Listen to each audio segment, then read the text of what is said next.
America, Israel, Iran మధ్య మొదలైన ఉద్రిక్తతలు చమురు నిక్షేపాల ధ్వంసంతో మరింత తీవ్రమయ్యాయి. ఈ క్రమంలో ఇరాన్ను చావు దెబ్బ కొట్టాలని చూస్తున్నారు ప్రెసిడెంట్ ట్రంప్. ఇందులో భాగంగా ఇరాన్ ఆర్థిక వ్యవస్థకు ఎంతో కీలకమైన ఖర్గు ద్వీపంపై దాడులకు ట్రంప్ యోచిస్తున్నట్లు సమాచారం. పశ్చిమాసియాలోని పర్షియన్ గల్ఫ్ లో ఇరాన్ తీరానికి దాదాపు 25 కిలోమీటర్ల దూరంలో ఈ ద్వీపం ఉంది. 20 చదరపు కిలోమీటర్ల అతి తక్కువ వైశాల్యంతో ఉన్నప్పటికీ ఇరాన్ ఆర్థిక వ్యవస్థకు ఇది వెన్నెముక. ఇరాన్ చమురు ఎగుమతుల్లో 80% వాటా దీందే.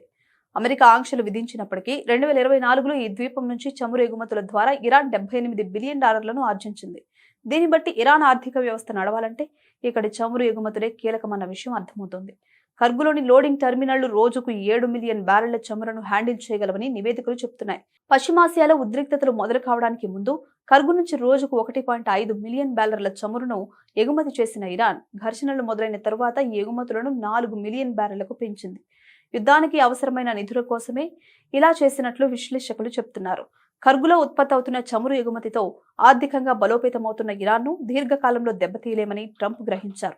ఈ క్రమంలోనే ఆ ద్వీపంపై దాడులు జరిపి ఇరాన్ను వ్యూహాత్మకంగా దెబ్బతీయాలనుకుంటున్నారు ఆయన. అయితే ఇది అమెరికాకు, ఇటు ఇజ్రాయెల్కు కొత్త ఇబ్బందులు తీసుకురావచ్చని విశ్లేషకులు అభిప్రాయపడుతున్నారు. పశ్చిమాసియాలో ఉద్రిక్తతలతో ఇప్పటికే చమురు ధరలు బ్యారెల్కు $110-115 చేరుకున్నాయి. ఇప్పుడు ఖర్గుపై దాడులు జరిగితే ఈ ధరలు మరో $10 మేర పెరిగే ప్రమాదం ఉంది. ఖర్గు ద్వీపం హర్ముజ్ జలసంధికి అతి సమీపంలో ఉంటుంది. దానిపై దాడులు జరిగితే ఇంధన నౌకల రాకపోకలకు తీవ్ర అంతరాయం జరగొచ్చు. ఇరాన్పై దాడులు చేయడం వల్లే తమపై ఆ దేశం క్షిపణుల వర్షం కురిపిస్తుందని అమెరికా, ఇజ్రాయెల్పై గల్ఫ్ దేశాలు మండిపడుతున్నాయి. పశ్చిమాసియాలో కల్లోలానికి కారణమయ్యారు అంటూ సొంత ప్రజల నుంచే ట్రంప్, నెతన్యాహు విమర్శలు ఎదుర్కొంటున్నారు.